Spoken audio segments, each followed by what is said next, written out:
नमस्कार विद्यार्थी मित्रांनो. चला आपण आजपासून सुरू करतोय आयोगाने विचारलेल्या प्रश्नांचे विश्लेषण, ते पण प्रकरणानुसार. आज आपण सुरू करणार आहे प्रकरण नंबर 1. त्याचं नाव आहे पुस्तपालन लेखा कर्मचा परिचय. तुम्हाला आता समजलं असेल, माझ्या बॅचमध्ये तुम्ही फोकस केला असेल तर तुम्हाला समजलं असेल की पुस्तपालन वेगळी कॉन्सेप्ट आहे, लेखाकर्म वेगळी कॉन्सेप्ट आहे. ठीक आहे ना. आणि याच्यावरती आयोगाने प्रश्न विचारलेला आहे, त्याला आपण कव्हर करणार आहे. ओके, चला तर लक्षात ठेवा, आपण आहे ब्रिलियंट कॉमर्स क्लासेस. हा ॲप्लिकेशन डाउनलोड करायचं, त्याची लिंक डिस्क्रिप्शन बॉक्समध्ये दिली जाईल. तिथनं ॲप्लिकेशन डाउनलोड करायचं आणि तिथनं कोर्स पूर्ण परचेस करायचा. चला बघा, व्यापारी व्यवहारांचा जमा खर्च लिहिण्याची द्विनोंद पद्धत डॅश डॅश यांनी शोधून काढली. बघा आता प्रश्न आहे, द्विनोंद पद्धत कोणी शोधून काढली. लक्ष द्या, बघा प्रकरण नंबर 1 स्टार्ट केलं आहे.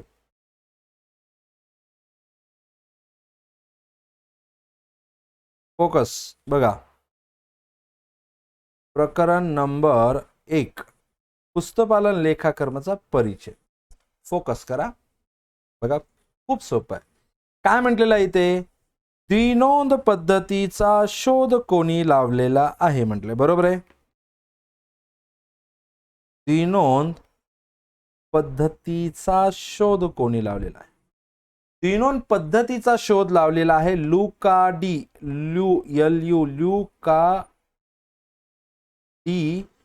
Virgo Pacioli. कोण रे?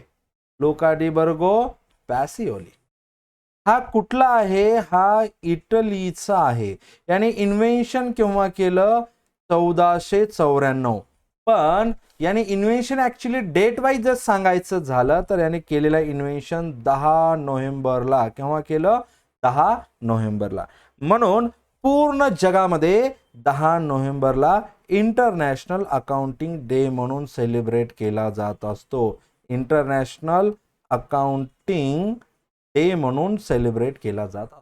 पूर्ण जगामध्ये इंटरनॅशनल अकाउंटिंग डे म्हणून 10 नोव्हेंबरला सेलिब्रेट केलं जात असतं.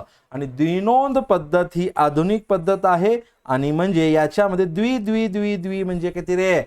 2. म्हणजे एक खाते होणार नावे आणि दुसरं खाते होणार जमा. खाते, नावे आणि जमा करणे म्हणजेच द्विनोंद पद्धत आहे. ठीक आहे. बघा याच्यावरती आपण पुढे येणारच आहे. याच्यावरती सेपरेट क्वेश्चन आहे, नावे आणि जमा. आता आपला मेन आन्सर कोणता आहे? फोकस कुठे आपला? की इथे फोकस आहे. आयोगाने प्रश्न कशावरती विचारला?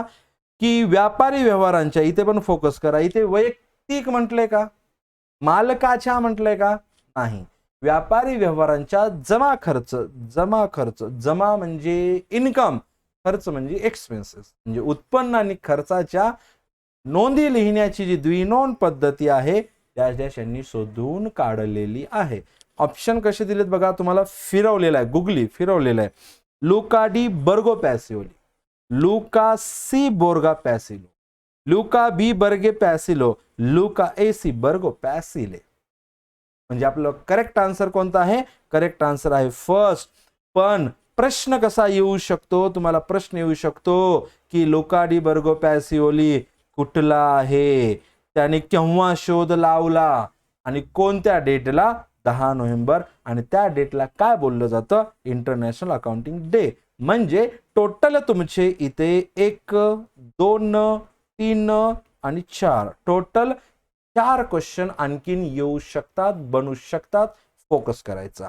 चला आता प्रकरण नंबर पहिल्यावरती हा क्वेश्चन आला होता 22 फेब्रुवारी 2015ला. आता मी पुढे जातोय. क्वेश्चन नंबर 2, नाव लौकिक कोणत्या स्वरूपाची संपत्ती आहे? म्हणजे हा क्वेश्चन आहे संपत्तीवरती. फोकस करा इकडे. बघा आता संपत्ती म्हणजे काय? तुम्हाला आठवते का काही मी एक्झाम्पल सांगितलं होतं? रेग्युलर बॅचच्या मुलांना समजेल. बायको, गर्लफ्रेंड, बॉयफ्रेंड आठवते का? ज्यांना आठवत नसेल त्यांनी इकडे लक्ष द्या. तुमची गर्लफ्रेंड कशी संपत्ती आहे तुम्हाला सांगून देतो लगेच. बघा संपत्ती म्हणजे काय? 2 पॉइंट पाहिजे. एनी कमॉडिटी काही असू द्या, जर ते व्यवसायाच्या म्हणजे बिझनेसच्या मालकीची असेल आणि त्याचा उपयोग जर बिझनेस मध्ये होत असेल तर त्याला प्रत्येकाला म्हटलं जातं संपत्ती. पण त्याचा उपयोग हा बिझनेस चालवण्यासाठी, पैसा कमवण्यासाठी झाला पाहिजे. बघा आता इकडे लक्ष द्या. संपत्तीचे 3 प्रकार. फोकस. सर थोडं एक्झाम्पल देऊन सांगा ना. बघ बाळा, तुझं दुकान आहे समज स्वीट मार्टचं. चल स्वीट मार्टचं घेऊ आहे ना. पेढा, स्वीट मार्ट, लाडू, गुलाबजाम. जर स्वीट मार्टचा तुझा बिझनेस असेल तर तुझा बिझनेस काउंटर असेल. म्हणजे ते काउंटर बिझनेस करण्यासाठी यूज होते ना, मग ते काउंटर झाली संपत्ती. दुकानामध्ये फॅन असेल तो फॅन यूज होतोय, ती झाली संपत्ती. जर कप्पे असतील, कबर्ड असेल, कपाट असेल, तर ते झाली व्यवसायाची संपत्ती, तुझी नाही. कळतंय का? आता संपत्तीचे पडतात मेन 3 प्रकार. बघा आता पहिली संपत्ती असते स्थिर संपत्ती.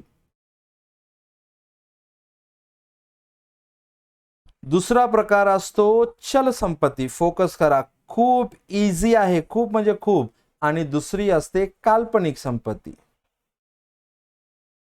बघा बरं का, आयोगाचे याच्यामध्ये 3 ते 4 क्वेश्चन, मला वाटतं मिनिमम 2 तर कव्हर होतील, पण येणारे संभाव्य प्रश्न याच्यामध्ये खूप होतील.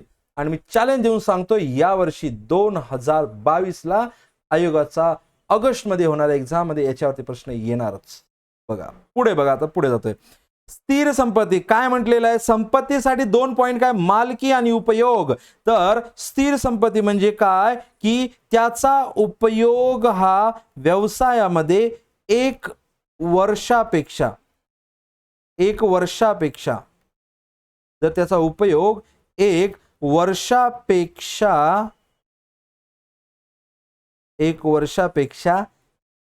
जास्त काळ उपयोग होत असेल तर त्याला स्थिर संपत्ती म्हणायचं असतं. म्हणजे 1 वर्षापेक्षा जास्त काळ जर व्यवसायामध्ये वापरत असेल तर ती स्थिर संपत्ती झाली. आणि दुसरं, त्याला पुनर्विक्री करणे, काय म्हणतोय मी? पुनर्विक्री करणे उद्देश नसतो. म्हणजे याला रिसेल करणे हा बिझनेसचा ऑब्जेक्टिव्ह नसतो. काय म्हणतोय मी? याला रिसेल करणे बिझनेसचा ऑब्जेक्टिव्ह नसतं रे मित्रा, लक्ष दे. याला रिसेल करणं बिझनेसचं ऑब्जेक्टिव्ह नसतं. म्हणजे समजा आता माझ्या समोर काय आहे? माईक आहे. सॉरी, इथे माईक आहे, समोर कॅमेरा आहे. मग याच्यामध्ये हा जो माईक मी परचेस केलाय हा विकायला परचेस केलाय का नाही? मी यूज करण्यासाठी, म्हणजे उपयोग करण्यासाठी. ही माझी झाली संपत्ती. माझ्या समोर असलेला कॅमेरा मी हा कशासाठी? की यूज करण्यासाठी परचेस केला आणि त्याचा मी उपयोग करतोय, ही झाली माझी संपत्ती. पण त्याचा उपयोग जर 1 वर्षापेक्षा जास्त काळ होत असेल तर त्याला स्थिर संपत्ती बोलायचं असतं. समजते का? हा लॅपटॉप असेल माझ्या पुढे असलेला, हा पीसी असेल, लॅपटॉप असेल, सर्व या जे कमोडिटी आहे जे मी बिझनेस चालवण्यासाठी, क्लास चालवण्यासाठी यूज करतोय, कोचिंग इन्स्टिट्यूशन, तर ही झाली असेट. आता बघा चल संपत्ती म्हणजे काय? की अशी संपत्ती की जी 1 वर्षाच्या आत, बघा डिफरन्स बघा स्थिर आणि चल मध्ये, 1 वर्षाच्या आत जी पैशात रूपांतरित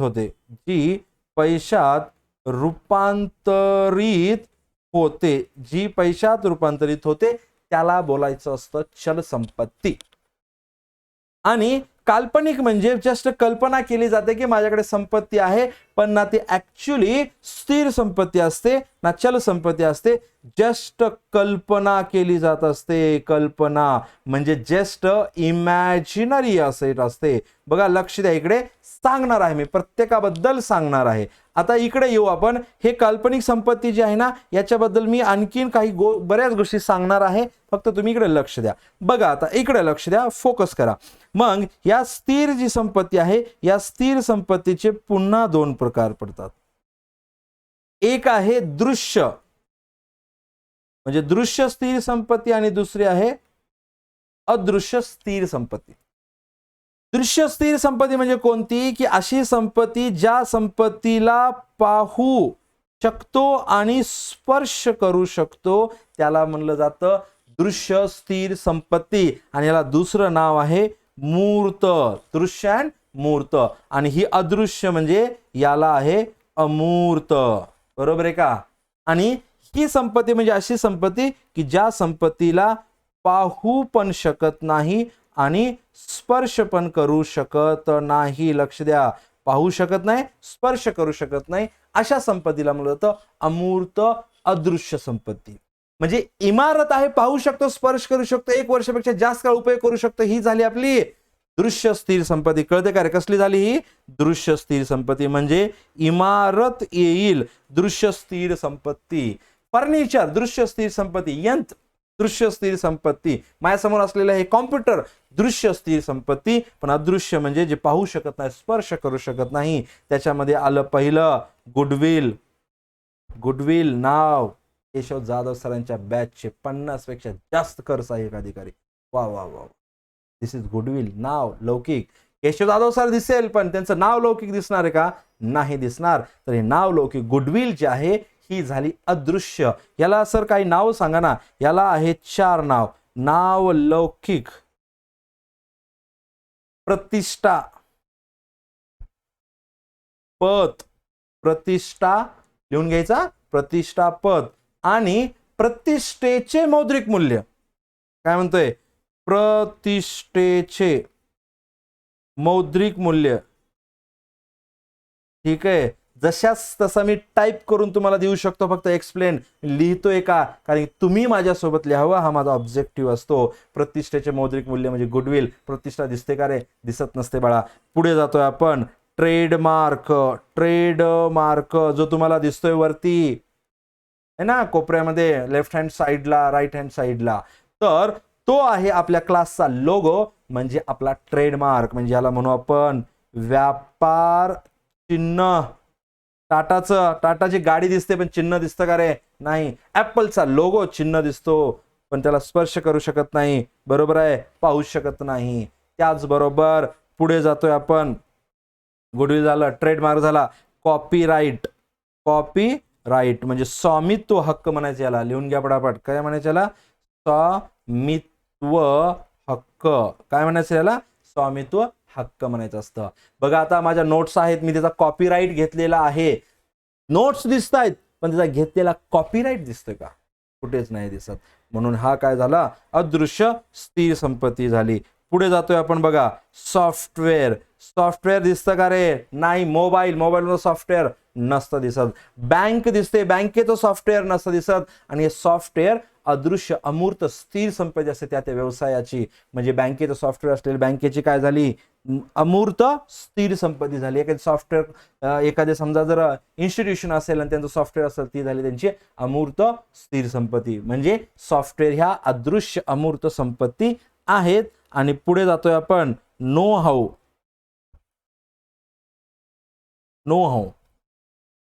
नो हाऊ. नो हाऊ म्हणजे काय? एखादी गोष्ट माहीत असणे त्याला म्हणायचं अदृश्य स्थिर संपत्ती म्हणायचं. बघा काही लोकांना ना काम त्या प्रत्येक एक्झाम्पल समजा आपण घेऊ, एक इंजिनियर घेऊ किंवा रिपेअरिंगवाला घेऊ. गाडी रिपेअर करायची त्यालाच माहित आहे. Know how. मग त्याचे तर पैसे देतो आपण त्याला मेहनतीचे. बरोबर आहे का? त्याला म्हणायचं अदृश्य स्थिर संपत्ती. बरोबर आहे का? आणि पुढे जातोय आणखीन. 6th patent. कोविडच्या काळामध्ये ना खूप कोविड वाढला आणि त्याच्या वॅक्सिनेशनचं इन्व्हेन्शन मी केलं आणि ते जर रजिस्टर करून ठेवलं पेटेंट ऍक्टच्या अंडर.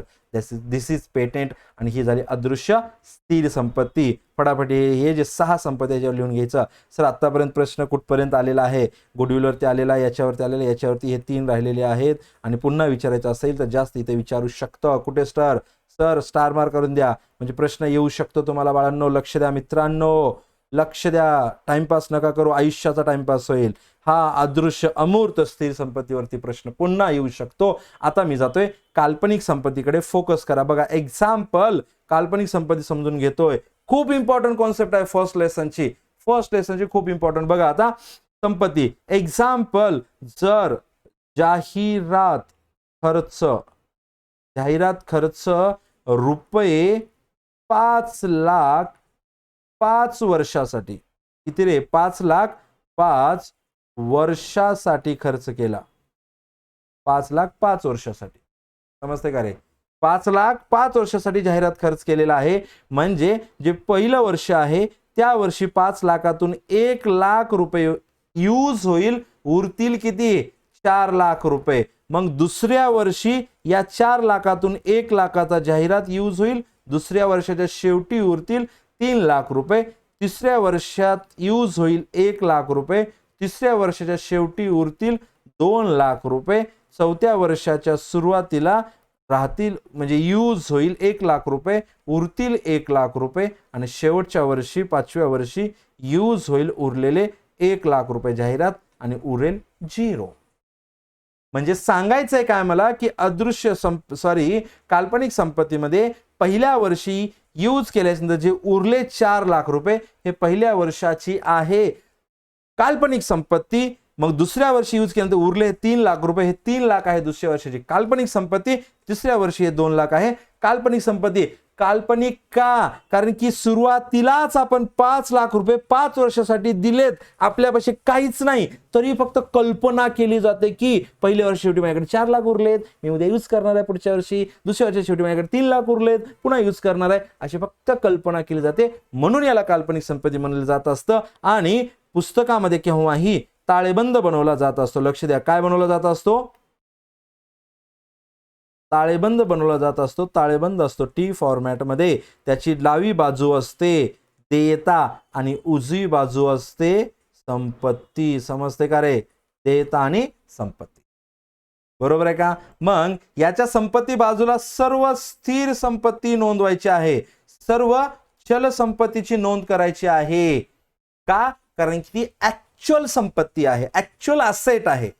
पण जी काल्पनिक संपत्ती आहे ते ऍक्च्युअल असेट नाही, जस्ट इमॅजिनरी आहे. म्हणून याची नोंद याच्या तळाशी तळटीप, तळटीप म्हणजे काय? इंग्लिशमध्ये नोट द्यायची आणि याच्या साह्याने 5 वर्षासाठी जाहिरात खर्च रुपये 5 लाख केला अशी नोंद करून ठेवायची तळटीपद्वारे. डन. पुढे जाऊ शकतो. बघा आता याला लक्षात कसं ठेवायचं सर? याला लक्षात ठेवायचं असतं स्थिर संपत्ती 1 वर्षापेक्षा जास्त काळ पुन्हा विक्री करणे. म्हणजे मी याला म्हणत असतो, चला मी नको रेग्युलर बॅच मध्ये सांगितलेलं आहे, हे थोडंसं रिझर्व ठेवूया. पुढे जाऊया. बघा आता आयोगाचा प्रश्न काय? नावलौकिक गुडविल कोणत्या स्वरूपाची संपत्ती आहे? तरल म्हणजे चल संपत्ती आहे का रे ते मित्रा? नाही रे बाळा. चल पुढे जाऊ. अमूर्त आहे का? अमूर्त म्हणजे दिसू शकत नाही. डन. मग बरोबर आहे आन्सर. अस्थिर आहे का? अस्थिर म्हणजे चल, तरल, बरोबर आहे का? जे स्थिर म्हणजे फिक्स्ड, अस्थिर म्हणजे करंट, बरोबर आहे. नामधारी संपत्ती असला काय प्रकार नसतो बरं का अकाउंटिंग म्हणजे. नामधारी संपत्ती म्हणजे 4 पैकी एखादा ऑप्शन असा असेल की ते फडतोस, काही संबंध नसेल, बरोबर आहे का? तर ह्याचा या आन्सरशी काही संबंध नाही. तर या 3 होते, ह्याच्यामधला आपला आन्सर आहे अमूर्त संपत्ती. आता पुढे जातोय बघा मी. खालीलपैकी कोणते विधान हिशोबशास्त्राच्या संदर्भात असत्य आहे? खालीलपैकी कोणते विधान हिशोबशास्त्राच्या संदर्भात असत्य आहे? हिशोब म्हणजे मॉनिटरी, काय म्हणतोय मी? मॉनिटरी व्यवहार. बघा आता इकडे लक्ष द्या, मॉनिटरी ट्रान्झॅक्शन बद्दल सांगतो. लक्ष द्या, व्यवहाराच्या रिलेटेड कॉन्सेप्ट आहे. क्वेश्चन कशाच्या कॉन्सेप्ट रिलेटेड आहे? व्यवहार. मी काय सांगितलं होतं? हा मालक आणि हा businessman both are different person आणि आपल्याला अकाउंटिंग करायची आहे बिझनेसची. म्हणजे जेवढे काही व्यावसायिक व्यवसायाचे व्यवहार असतील त्याचीच नोंदणी करायची आहे, वैयक्तिक व्यवहाराची नोंदणी करायची नाही, कॉन्सेप्ट सांगितलं होतं. पण हा जो व्यवहार आहे हा असला पाहिजे, फोकस कर, चल, व्यवसायाचा म्हणजे व्यावसायिक व्यवहार असला पाहिजे. डन. समजलं का? Yes sir. पण हा व्यावसायिक व्यवहार असला पाहिजे आर्थिक. कसला असला पाहिजे? आर्थिक. अनार्थिक चालेल का? नाही चालणार. का? कारण की अनार्थिक म्हणजे असा व्यवहार की ज्या व्यवहारामध्ये पैशाची देवाणघेवाण होत नसते त्याला अनार्थिक म्हणलं जात असतं. आणि या आर्थिक व्यवहाराचे 2, एक आहे रोख व्यवहार, त्यालाच म्हणू आपण नगदी व्यवहार, आणि दुसरे आहे उधार व्यवहार. हे रोख नगदी असो किंवा उधार असो, दोन्ही व्यवहारामध्ये पैशाची देवाणघेवाण होणार आहे, होत असते, म्हणून आपण त्याला बोलायचं असतं आर्थिक व्यवहार. आणि याचीच नोंद पुस्तकामध्ये केली जात असते, याचीच नोंद पुस्तकात केली जाते, या अनार्थिक व्यवहाराची नोंद केली जात नाही. आता बघा ऑप्शन रीड करो. हिशोबशास्त्रात प्रत्येक व्यवहाराचे मोजमाप रकमेत करण्यात येते. करेक्ट आहे. रकमेत म्हणजे मॉनिटर असलं पाहिजे, पैशामध्ये त्याचं व्हॅल्युएशन झालंच पाहिजे. आता इथे सांगितलं की तो आर्थिक व्यवहार असलाच पाहिजे. Correct, very good. आता बघा, ज्याचे मोजमाप रकमेत करण्यात येत नाही त्या व्यवहार हिशोबशास्त्रातून वगळले जातात. म्हणजेच काय की जो अनार्थिक व्यवहार असेल, जो अनार्थिक व्यवहार असेल हा हिशोबशास्त्रातनं म्हणजे रेकॉर्डिंग मधनं वगळायचा. म्हणजेच मीच तर म्हटलं होतं ना रेकॉर्ड करायचं नाही. म्हणजे हे आन्सर आपलं काय असू शकतं, असत्य. पुढे जातोय बघा आता आपण. प्रत्येक आर्थिक व्यवहारांची नोंद रोजकीर्दमध्ये करण्यात येते. करेक्ट आहे, 100% करेक्ट. जो कोणता आर्थिक व्यवहार होईल त्याची आपल्याला काय करायचे, नोंदणी करायची आहे. सर्व आर्थिक व्यवहारांचे वर्गीकरण करण्यात येते. एकदम करेक्ट. म्हणजे हा आहे पॉइंट तुमचा लेसन नंबर 3 रोजकीर्दवरचा आणि हा आहे लेसन नंबर 4 खतावणीवरचा पॉइंट. Yes or no? एक आहे रोजकीर्द, दुसरा आहे खतावणी. म्हणजे हे सर्वच्या सर्व करेक्ट आहेत, पण आन्सर नंबर 2 हे रॉंग आहे. पुढे जातोय बघा आता. लेखाकर्माची सुरुवात म्हणजे डॅश डॅश शेवट. फोकस, कॉन्सेप्ट बघा आता कसं असतं. क्वेश्चन नंबर 4 कडे जातोय मी, ठीक आहे. आणि हा क्वेश्चन नंबर 4 आहे 2015 मध्ये विचारलेला आयोगाचा. बघा काय आहे, काय म्हटलंय ते कॉन्सेप्ट समजून घ्या. आयोगाचे खूप सारे प्रश्न आता पुढे होणार आहे, ते प्रश्न घेणार आहे, ते पण तुमच्या कव्हर होऊन जातील. बघा काय म्हटलंय ते. सर्वात अगोदर काय होणार आहे, एक प्रक्रिया असते बरं का. खूप चांगली कॉन्सेप्ट आहे, खूप क्वेश्चन कव्हर होणार आहेत, त्यामुळे फोकस करा. बघा प्रक्रिया असते लेखांकनाची प्रक्रिया. फोकस, लेखांकनाची प्रक्रिया. या लेखांकनाच्या प्रक्रियेमध्ये सर्वात अगोदर काय केलं जातं, प्रत्येक व्यावसायिक व्यवहाराची नोंदणी केली जाते. प्रत्येक बिझनेस ट्रान्झॅक्शनची, तो पण आर्थिक असला पाहिजे. आर्थिक बिझनेस, आर्थिक व्यावसायिक व्यवहार म्हणजे मॉनिटरी बिझनेस ट्रान्झॅक्शनची रेकॉर्डिंग करायची म्हणजे नोंदणी, आणि ही केली जात असते रोजकीर्दमध्ये. बरोबर आहे. मग रोजकीर्दमध्ये नोंदणी केल्याच्या नंतर त्याच्या प्रत्येक वेगवेगळ्या व्यवहारामध्ये त्याचं विभाजन केलं जात असतं. काय म्हणतोय, त्याच्या प्रत्येक व्यवहारानुसार त्याच्या खात्यामध्ये विभाजन म्हणजे बनवली जात असते. नंतरच्या स्टेपमध्ये खतावणी. आणि ही कॉन्सेप्ट पाहण्यासाठी मी तुम्हाला दुसरा व्हिडिओ आय बटन दिसते ना वरती, तिथे मी तुम्हाला व्हिडिओ देईल, तिथे तुम्ही जावा आणि तो व्हिडिओ बघा. याच्या रिलेटेड इन डिटेल, बरोबर आहे का, प्रक्रिया, ही जी प्रक्रिया आहे ना इन डिटेल मिनिमम 15 ते 20 मिनिट मी त्याच्यावर एक्सप्लेन केलेला आहे. ती जाऊन तुम्ही नक्की बघा. 15 ते 20 म्हणण्यापेक्षा अख्खा 1 तासाचा लेसन याच प्रक्रियेवर आहे, ती जाऊन तुम्ही पुन्हा बघा. आता फक्त आयोगाच्या क्वेश्चनसाठी लक्ष द्या. नोंदणी होते, त्याच्यानंतर खात्यानुसार त्याचं विभाजन, विभागणी म्हणजे खतावणी होते. मग या खतावणी जी होत असते, या खतावणीमध्ये आलेली कोणती नावे शिल्लक, समजून घे रे, आणि जमा शिल्लक. नावे शिल्लक आणि जमा शिल्लक येतात आणि या दोन्हीच्या साह्याने बनवली जात असते तेरीज. आणि तेरजेची हेल्प घेऊन बनवले जात असतात अंतिम खाते. काय म्हणतोय मी, अंतिम खाते. आणि अंतिम खात्यामध्ये येत असतं व्यापारी खाते, दुसरं येतं नफा तोटा खाते. तुमचा तोटा नाही तो खायचा लायब्ररीमध्ये खाऊन बसताना तुम्ही अभ्यास करत, तो नाही. आणि पुढे ताळेबंद. ठीक आहे ना, तोटा म्हणजे नुकसान आहे ते. आता बघा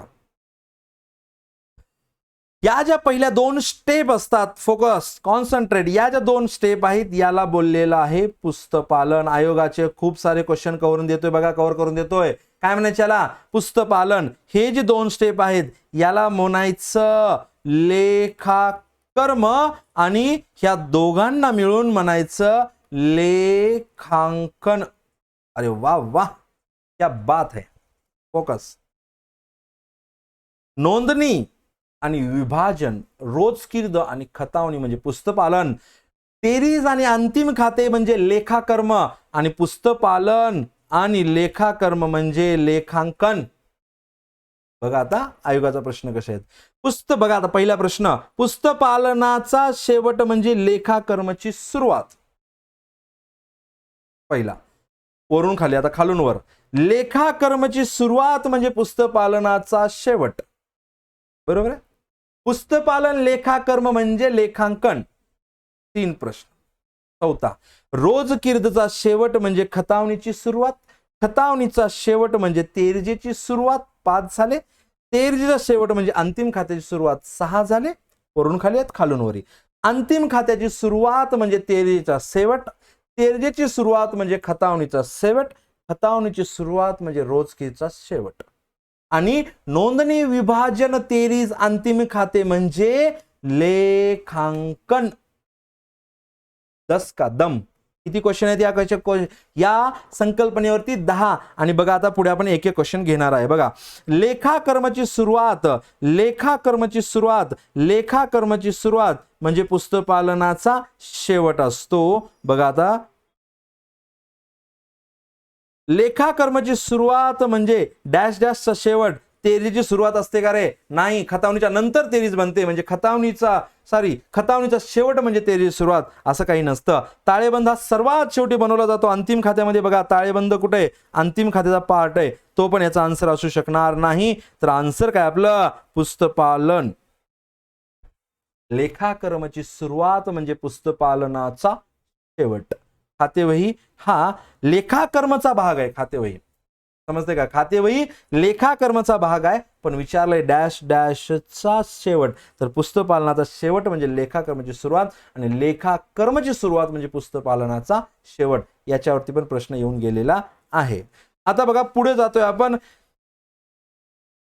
7 जून 2015, 7 जून 2015ला प्रश्न विचारलेले घेतोय आपण. पहिला, पुस्तकपालन ही व्यापाराच्या आर्थिक आर्थिक आर्थिक आर्थिक आर्थिक म्हणजे मुद्रा,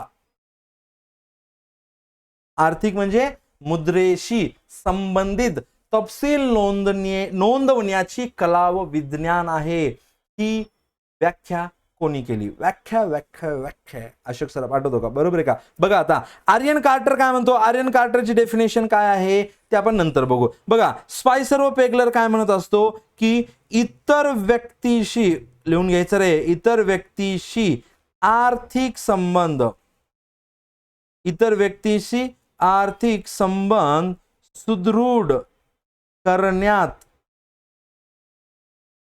झालेले व्यावसायिक व्यवहारांची नोंदणी करणे म्हणजे पुस्तकपालन होय. म्हणजे आर्यन कार्टरने, स्पायसर व पेगलरने कशावर भर दिलेला आहे की आर्थिक संबंध सुदृढ करायचे दुसऱ्यासोबत. स्पायसर व पेगलर, पेग लगाने के बाद क्या रिलेशन एक सुदृढ होते, पता है आपको? अरे भावा तूच माझा, बरोबर आहे का? तर जे.आर. बाटली बॉय काय सांगतो की पुस्तक संचामध्ये व्यावसायिक व्यवहार नोंदवून ठेवणे म्हणजे पुस्तकपालन ही एक कला आहे. म्हणजे याचा कीवर्ड काय आहे? पुस्तक संच, बरोबर आहे का रे? म्हणजे याचा स्पायसर व पेगलरचा कीवर्ड काय? इतर व्यक्तीशी आर्थिक संबंध सुदृढ करण्यात झालेले आर्थिक व्यवहारांची नोंदणी करणे म्हणजे पुस्तकपालन होय. आणि जे.आर. बाटली बॉय काय सांगतो? जे सर्व काही आर्थिक व्यवहारांची नोंदणी पुस्तक संचामध्ये करून ठेवणे म्हणजे पुस्तकपालन होय. आणि नॉर्थ कॉट काय सांगत असतो की आर्थिक व व्यावसायिक व्यवहार, कशामध्ये? आर्थिक व व्यावसायिक व्यवहार, आर्थिक व व्यावसायिक व्यवहार. मी तुम्हाला सांगू का इथे काय केलं आयोगाने? ऍक्च्युली हे पण त्याचं आन्सर असू शकतं. काय म्हणलं इथं? आर्थिक म्हटले ना, आणि नॉर्थ कॉट पण तेच सांगतो ना, आर्थिक. पण आयोगाने आन्सर कोणतं दिले? आर्यन कार्टर. आणि आर्यन कार्टर काय म्हणत असतो की मुद्रेशी संबंधित सर्व व्यावसायिक व्यवहारांच्या नोंदणी पुस्तकामध्ये ठेवणे म्हणजे पुस्तकपालन ही कला आहे. दोन्ही पैकी कुठलेही आन्सर असू शकतं, पण आयोगाने एक आन्सर दिलेला आहे. पण काय करणार, तुम्हाला फॉलो करायला लागेल आयोगाला, बरोबर आहे? कोण ऑब्झर्वेशन घेतलं नसेल, हा 2015ला क्वेश्चन आलेला आहे. त्यावेळी 2015ला मी टीचिंगमध्ये नव्हतो, 2016-17 पासून आलेला आहे. जर मी तेव्हा असतो तर आयोगाला हा लेटर लिहून आपण, तुम्ही जसे जाता ना प्रोग्रेस म्हणजे करता ना, त्या पद्धतीने आपण केलं असतं. पण याचा आन्सर आयोगाने कोणतं दिलेला आहे? बघा, आर्यन कार्टर हे आन्सर दिलेलं आहे. म्हणजे आर्थिक मुद्रेशी संबंधित. पण नॉर्थ कॉट काय सांगतो? जेवढे काही आर्थिक व्यवहार होत असतात त्याची नोंदणी करून ठेवणे म्हणजे पुस्तकपालन होय. स्पायसर पेगलर काय सांगतो? इतर व्यक्तीशी आर्थिक संबंध सुदृढ करण्यात जे कोणते व्यावसायिक व्यवहार होतात त्याची नोंदणी करणे म्हणजे पुस्तकपालन. आणि जे.आर. बाटली बॉय काय सांगतो की व्यावसायिक व्यवहारांची पुस्तक संचामध्ये नोंदणी करून ठेवणे म्हणजे पुस्तकपालन ही कला आहे. बरोबर आहे? चला बघा, आता मी पुढे जातोय. लेखाकर्माची कोणती संकल्पना व्यापाराचे स्वतंत्र अस्तित्व मान्य करते? बघा, खूप साऱ्या संकल्पना आहेत. त्याच्यातली पहिली दुहेरी परिणाम म्हणजे एक प्रभाव असेल नावे, दुसरा प्रभाव असेल जमा. एक प्रभाव असेल नावे आणि दुसरा प्रभाव कोणता असेल जमा, यालाच म्हटलेला आहे दुहेरी. दोन यालाच काय म्हटलेलं आहे दुहेरी परिणाम. म्हणजे एक नावे दुसरा जमा, यालाच बोललोय दुहेरी परिणाम. दुसरं बघा परिव्यय म्हणजे कॉस्ट संकल्पना आणि वस्तुनिष्ठ पुरावा हा काही संबंध नाही, हा असली संकल्पना नाहीच तिथे. आणि स्वतंत्र अस्तित्व म्हणजे काय, स्वतंत्र अस्तित्व या संकल्पनेनुसार काय म्हटलेलं आहे की हा व्यवसाय आणि हा business both are different person. जो बिझनेस असतो तो आर्टिफिशियल पर्सन कृत्रिम व्यक्ती असतो आणि हा बिझनेसमॅन हा नॅचरल पर्सन नैसर्गिक व्यक्ती असतो. आणि या संकल्पनेनुसार स्वतंत्र व्यक्तिमत्व या संकल्पनेनुसार व्यवसायाचं मालकापासून स्वतंत्र अस्तित्व आहे आणि त्याची एक वेगळी ओळख आहे. क्वेश्चन डबल रीड करा. लेखाकर्माची कोणती संकल्पना व्यापाराचे काय म्हटलेले व्यापाराचे स्वतंत्र अस्तित्व मान्य करते. म्हणजे बिझनेस जो आहे तो मालकापासून स्वतंत्र आहे. कोणत्या संकल्पनेनुसार स्वतंत्र व्यक्तिमत्व या संकल्पनेनुसार. पुढे जातोय बघा आता. खालीलपैकी कोणते लेखांकीय मानांकन एस स्थिर मालमत्तेशी संबंधित आहे. बघा 9 जो आहे ना रेव्हेन्यू रिकॉग्निशन आहे. रेव्हेन्यू रिकॉग्निशन म्हणजे उत्पन्नाशी संबंधित. S valuation of inventories.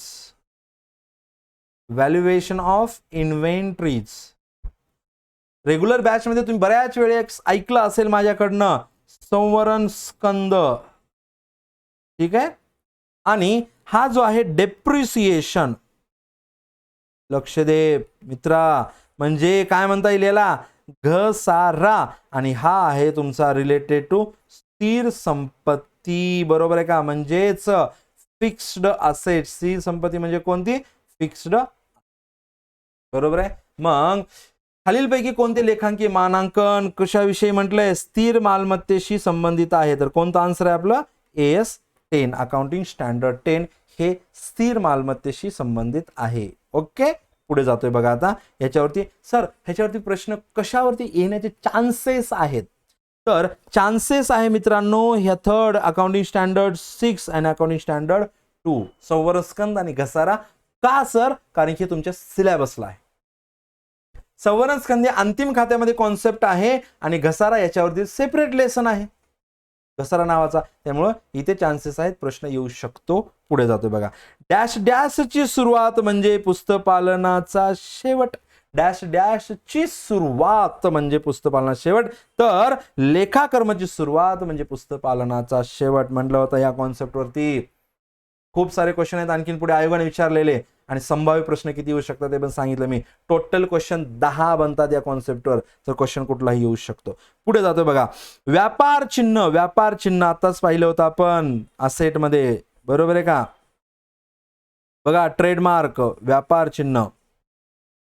Trademark कसली संपत्ती आहे अदृश्य अमूर्त स्थिर संपत्ती आहे. पुढे जातोय बघा. काल्पनिक संपत्ती आहे का कट. अदृश्य संपत्ती आहे यस. चल संपत्ती आहे का नाही. दृश्य आहे का नाही. चल नाही ती स्थिर संपत्ती आहे. दृश्य नाही ती अदृश्य संपत्ती आहे. काल्पनिक तर नाहीच नाही. बरोबर आहे का. मग वरील पैकी अचूक विधान निवडा. तर अचूक विधान अ ब आहे का रे. अ आणि ब आहे का नाही. कट ड फक्त ड यस करेक्ट हा तुमचा आन्सर आहे. पुढे जाऊ का यस और नो. चलो बेटा नेक्स्ट. लेखाकर्मात कोणत्या बाबींचा समावेश होतो. लेखाकर्मात म्हटले बरं का. लेखाकर्मात कोणत्या बाबींचा समावेश होतो. लेखाकर्मात पुस्तपालन येतं का रे. येऊ शकणार नाही कारण की लेखाकर्मच वेगळं सांगितले. लेखाकर्म म्हणजे काय सांगितलंय. लेखाकर्म म्हणजे तेरीस आणि अंतिम खाते आणि पुस्तपालन ही वेगळी संकल्पना आहे. म्हणजे हे आन्सर कटलं. व्यवहारांच्या नोंदी करणे व्यवहारांच्या नोंदी करणे. जर व्यवहारांची नोंदणी करायची असेल तर कुठे येतं ते रोजकीर्द म्हणजे पुस्तपालनात. लेखाकर्माशी संबंधित आहे का नाही. पुढे जातोय. पुस्तपालन आणि व्यवहारांच्या नोंदी करणे. पुस्तपालन आणि व्यवहारांच्या नोंदी करणे. पुढे जातोय बघा. आणि खरेदी पुस्तकात नोंदी करणे. खरेदी पुस्तकात नोंदी करणे. वरील पैकी कोणते विधान बरोबर आहेत. तर आपलं फक्त आन्सर आहे आपलं हे ड. फक्त क हे आपले आन्सर आहे म्हणजे सी फक्त याच्या नोंदी म्हणजे लेखाकर्म म्हटलेलं आहे. पण दुसरं जे आहे पुस्तपालन आहे त्याचा संबंध इथे काहीच नाही. आणि आपण जातोय पुढे. लेखांकनाचे मुख्य कार्य काय आहे? लेखांकनाचे मुख्य कार्य आर्थिक गृहीत नोंदी करणे आहे का? नाही. कृतीसाठी माहितीच्या आधारित तरतूद करणे आहे का? हे पण नाही. मग त्याच्या वर्गीकृत नोंदी करणे आहे का? अआर्थिक म्हणजे फिक्टिशियस असेट्स म्हणजे काल्पनिक संपत्ती म्हणून आपण. हे काल्पनिक संपत्ती पण लेखांकनामध्ये येऊ शकतात का? नाही. म्हणजे हे आन्सर येणार नाही, हे आन्सर नाही, हे पण आन्सर नाही. मग वर्गीकृत नोंदणी,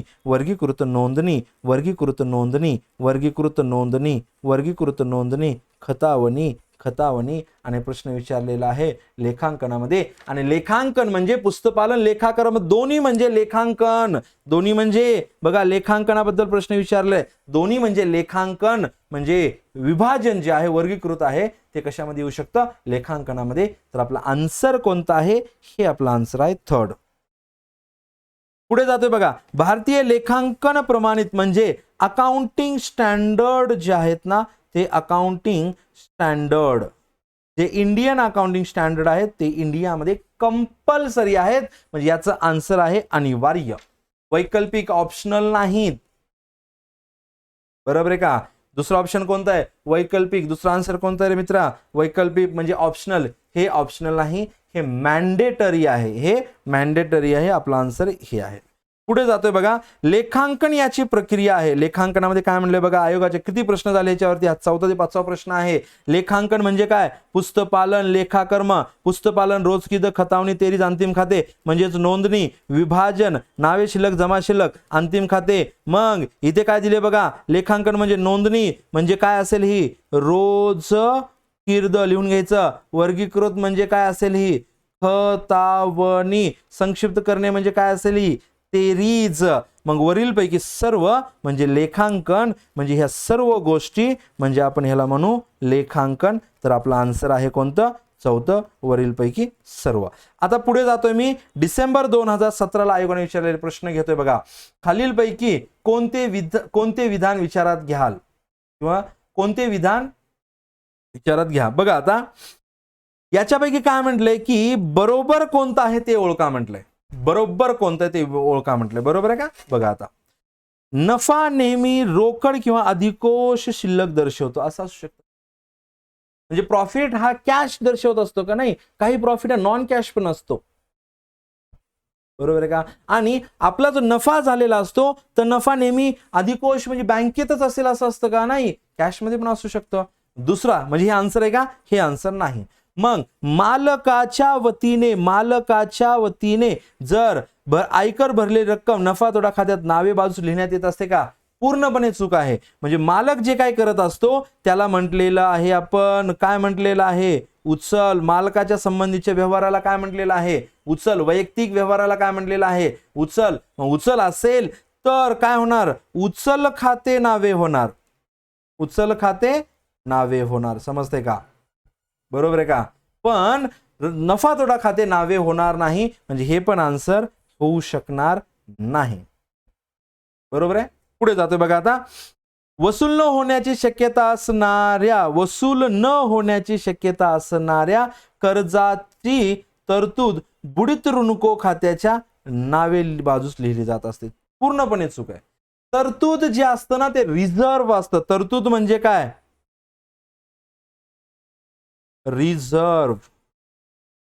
रिझर्व्ह असते लायबिलिटी.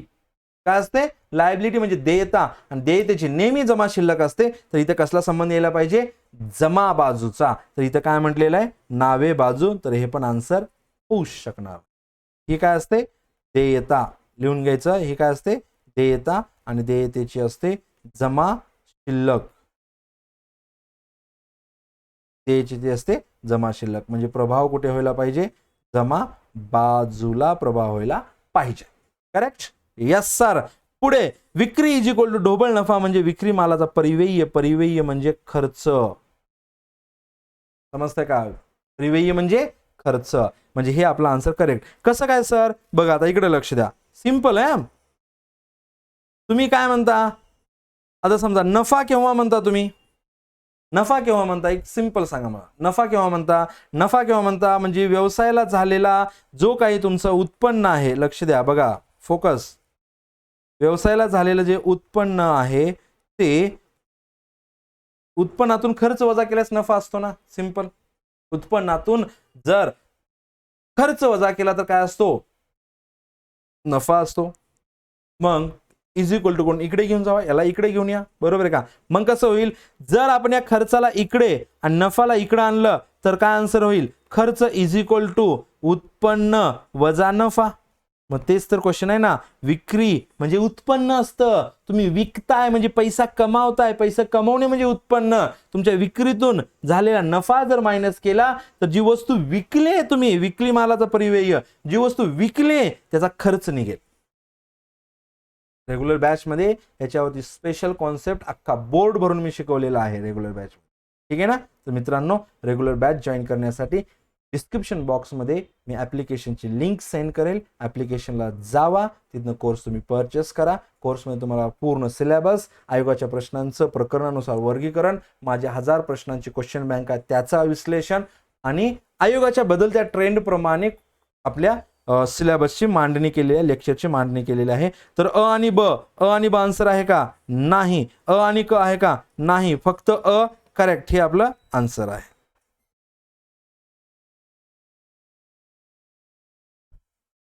पुढे आपण कोणतं बघतोय माहिती आहे का तुम्हाला? आपण बघतोय 31 डिसेंबर 2017 चे क्वेश्चन बघतोय. व्यवसाय व्यवहारांच्या नोंदी डॅश डॅश नोंदवितात. व्यवसाय व्यवहारांच्या नोंदणी ह्या तारखेनुसार नोंदवल्या जात असतात, बरोबर आहे का? ठीक आहे ना, तारखेनुसार नोंदवल्या जात असतात. काय म्हटलेलं आहे? व्यवसाय व्यवहारांच्या नोंदणी, बघा इकडे लक्ष द्या, नोंदणी जी असते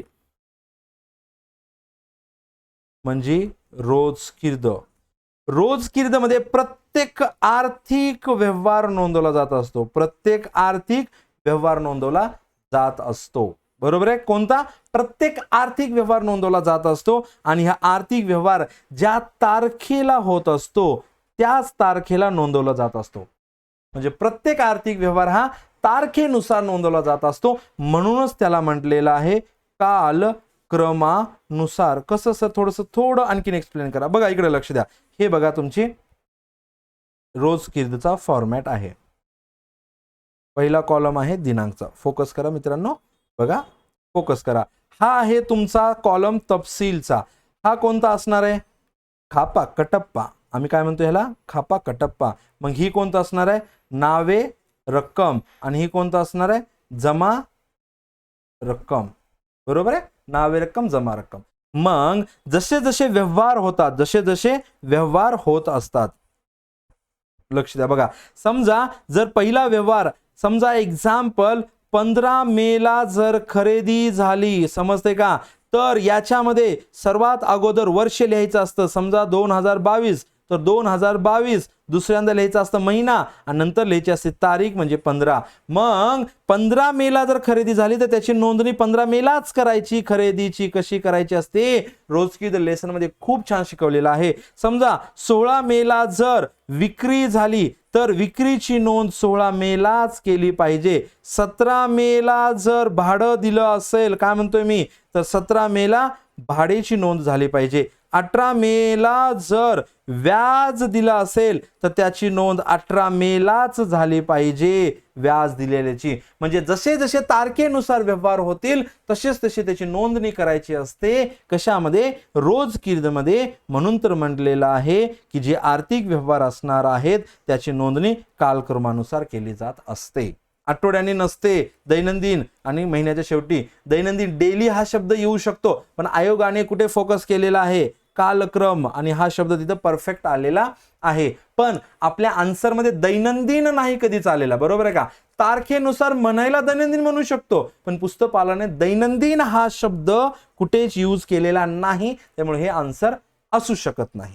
मग आता बघा आयोगाचा प्रश्न कसा क्रिएट होऊ शकतो की नोंदणी जी आहे आपण काय म्हटलं कालक्रमानुसार, पण नोंदणी कशात करतो? रोजकिर्दमध्ये. म्हणजे रोजकिर्द पण कालक्रमानुसार बनवली जाऊ शकते. Yes, correct. रोज किती पण कशी बनवली जात असते, कालक्रमानुसार बनवली जात असते. पुढे जातोय बघा. जर एक वस्तू 4% सूट मिळाल्यानंतर 10,980 ला मिळाली म्हणजे काय केलं, त्याला खरेदी केलेलं आहे. काय केलं, त्याला खरेदी केलेलं आहे. बरोबर आहे का? आणि काय म्हटलेलं आहे की वस्तूची छापील किंमत किती सांगा म्हणते.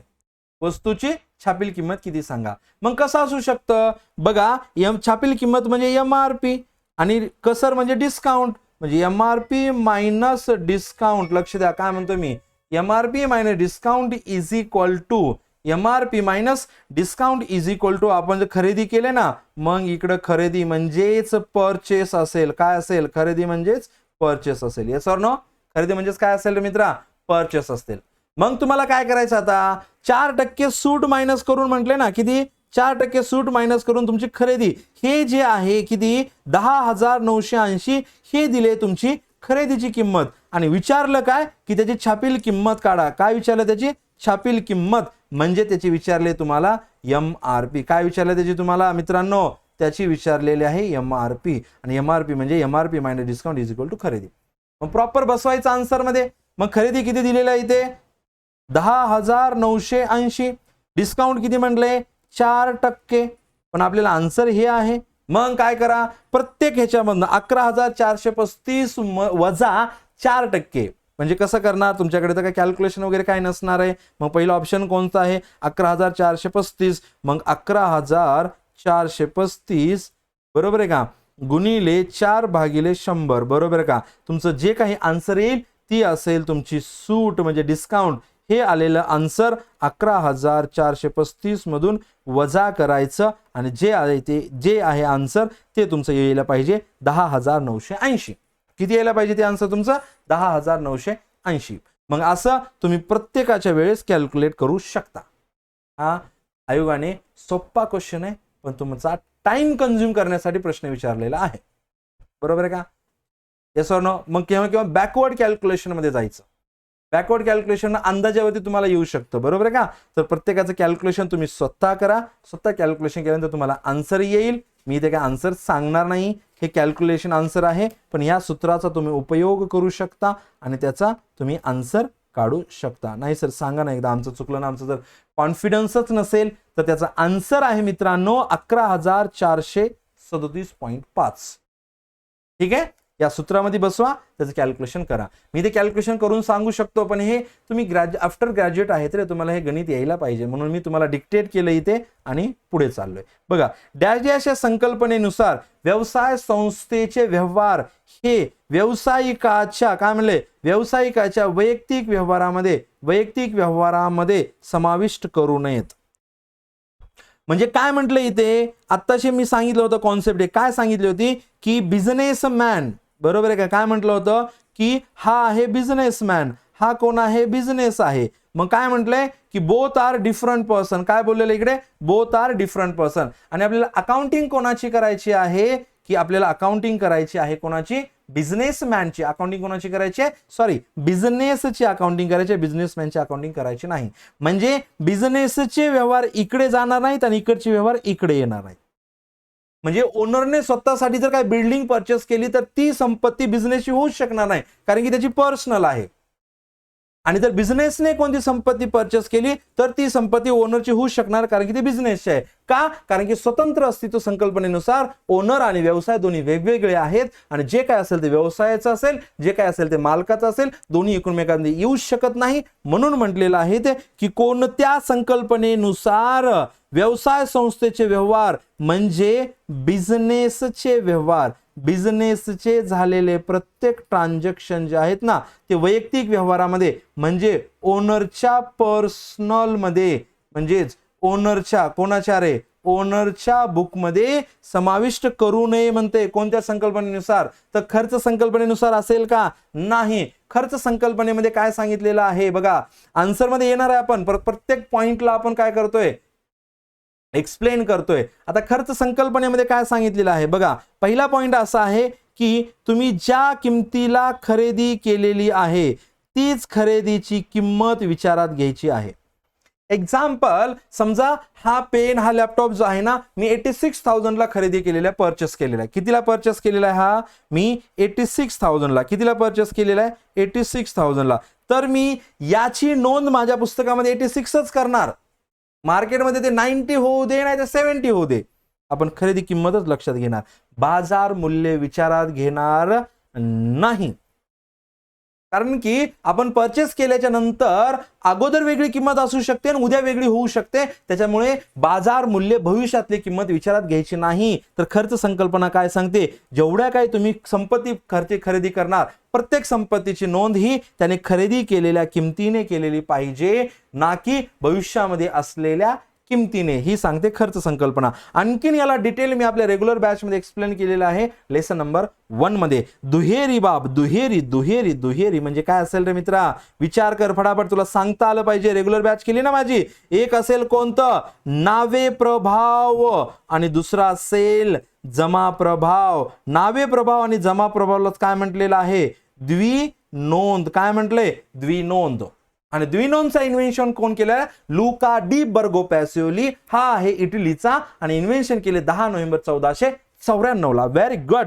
अस्तित्व संकल्पना म्हणजे अस्तित्वाची लढाई, जशी शरद पवारांनी लढली आणि निवडून आले, बरोबर आहे का? अस्तित्व संकल्पनेनुसार काय म्हटलेलं आहे की की की बिझनेस आणि बिझनेसमॅन बोथ आर डिफरंट. आणि बिझनेसचे ट्रान्झॅक्शन बिझनेसच्या बुकमध्ये, ओनरचे ट्रान्झॅक्शन ओनरच्या बुकमध्ये, बिझनेसचे ट्रान्झॅक्शन ओनरच्या बुकमध्ये नाही, ओनरचे ट्रान्झॅक्शन बिझनेसच्या बुकमध्ये नाही. प्रश्न डबल वाचा. डॅश डॅश या संकल्पनेनुसार व्यवसाय संस्थेचे व्यवहार म्हणजे बिझनेसचे व्यवहार वैयक्तिक व्यवहारामध्ये म्हणजे त्याच्या ओनरच्या व्यवहारामध्ये नोंदवू नये. कोणत्या संकल्पनेनुसार? ते आहे अस्तित्व संकल्पना. तर आपला आन्सर कोणता असणार आहे? अस्तित्व संकल्पना.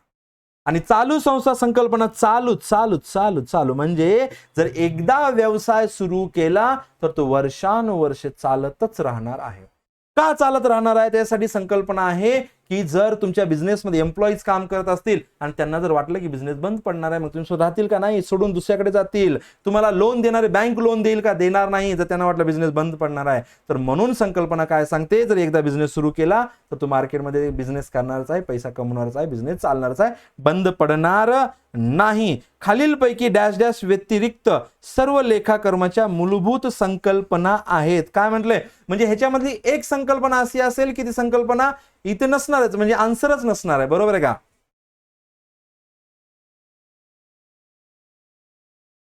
बरोबर आहे का? Yes or no? बघा आता, दुहेरी बाजू दुहेरी बाजू दुहेरी बाजू दुहेरी बाजू म्हणजे कोणतं रे? एक प्रभाव नावे, दुसरा प्रभाव जमा. 10 वेळेस सांगितलेला आहे. असणार आहे यस, करेक्ट असणार आहे यस. चालू संस्था गोईंग कन्सर्न आताच बघितलं. चालू संस्था गोईंग कन्सर्न. पूर्ण प्रकटीकरण नाही, ओनली डिस्क्लोजर, फक्त प्रकटीकरण आहे. याच्यामध्ये काय सांगितलेलं आहे की व्यवसायाच्या महत्वाच्या सर्व नोंदी तुम्ही करा. प्रकटीकरण याच्यामध्ये काय सांगितले? व्यवसायाच्या सर्व खर्च, उत्पन्नाच्या, असेटच्या, संपत्तीच्या नोंदी करा, पण ज्या खूप कमी महत्वाच्या आहेत त्याच्या नोंदणी नाही केलं तरी सांगते प्रकटीकरण. आणि जर पूर्ण प्रकटीकरण म्हटलं तर छोट्यातलं छोटं 1-1 रुपयाच्या व्यवहाराची नोंदणी करावी लागेल, दॅट इज पूर्ण प्रकटीकरण. पण प्रकटीकरण ही संकल्पना आहे, पूर्ण प्रकटीकरण नाही, म्हणून हे आपला आन्सर असू शकणार नाही. व्यवसायाला स्वतंत्र अस्तित्व आत्ताच आपण बघितलेलं होतं. बघा या संकल्पनेनुसार की व्यवसाय आणि मालक वेगवेगळा आहे. पण क्वेश्चन काय आहे? कोणती डॅश डॅश या व्यतिरिक्त म्हणजे एक सोडायची, डॅश डॅश या व्यतिरिक्त एक सोडायची आणि रिमेनिंग सर्व काय असणार आहेत? संकल्पना असणार आहेत. कशाच्या? लेखाकर्माच्या संकल्पना असणार आहेत. बरोबर आहे? चला पुढे जातोय बघा आता. डॅश डॅश मध्ये परिव्यय लेखा, डॅश डॅश मध्ये परिव्यय लेखा, अर्थसंकल्पीय नियंत्रण आणि साठा नियंत्रण समाविष्ट असते म्हणते. समाविष्ट असते म्हणजे dash dash cover cost accounting, budgetary control आणि इन्व्हेंटरी कंट्रोल. आपण कॉस्ट कशामध्ये कसं काय करत असतो? कॉस्ट म्हणजे काय? समजा हा पेन बनवण्यासाठी लागणारा खर्च, याचा आपण काय करतो? याच्यावरती नियंत्रण आणतो. म्हणजे नियंत्रण आणण्यासाठी प्रत्येक गोष्टीचं आपल्याला काय करावं लागणार आहे? मॅनेजमेंट काय करावं लागणार आहे रे? मॅनेजमेंट. बरोबर आहे का? मग म्हणजेच मॅनेजमेंट अकाउंटिंग मध्ये कॉस्ट अकाउंटिंग येणार, बजेटरी म्हणजे पैशाचं मॅनेजमेंट, इन्व्हेंटरी म्हणजे क्लोजिंग स्टॉकचं मॅनेजमेंट, ह्या सर्व गोष्टी कशामध्ये येत असतात? मॅनेजमेंट अकाउंटिंग मध्ये येत असतात. बरोबर आहे का? Yes or no? अशा पद्धतीने आपण आज पहिल्या लेसनचे सर्वच्या सर्व आयोगाने विचारलेल्या प्रश्नांचं विश्लेषण केलेलं आहे, है ना? आणि आपण आता पुढे जाणार आहे पुढच्या लेसनमध्ये, पुढच्या लेक्चरमध्ये. ठीक आहे? Bye bye, take care, see you soon. आणि जर लेक्चर आवडला असेल तर लाईक करा, कमेंट करा, मित्रांना शेअर करा आणि चॅनलला सबस्क्राईब विसरू नका. Bye bye, take care, C